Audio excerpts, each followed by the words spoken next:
সুপ্রিয় দর্শক মণ্ডলী, আসসালামু আলাইকুম রহমতুল্লাহি ওয়া বারাকাতুহু। আজকে আপনাদেরকে মুসাফুরের ভয়াবহ বন্যার একটি দৃশ্য দেখাবো, যা এখনো পর্যন্ত নদী ভাঙনের কবলে রয়েছে। এই নদীটি মুসাফুর রেগুলেটরি ভাঙার ফলে এই বর্তমান পরিস্থিতি তৈরি হয়েছে।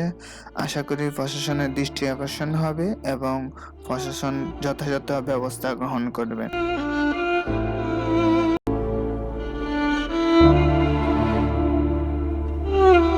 পুরো ভিডিও জুড়ে আমরা চেষ্টা করেছি মুসাফুরের ভয়াবহ নদী ভাঙন নিয়ে একটি ডকুমেন্টারি আপনাদেরকে তুলে ধরার চেষ্টা করেছি এবং প্রশাসনের দৃষ্টি আকর্ষণ করছি, পানি উন্নয়ন বোর্ডের দৃষ্টি আকর্ষণ করছি, যাতে খুব দ্রুতই মুসাফুর রেগুলেটরিটা প্রতিস্থাপন করা হয় এবং সুন্দরভাবে যাতে মানুষের বসবাসের উপযোগী হয়। আসসালামু আলাইকুম রহমতুল্লাহি ওয়া বারাকাতুহু।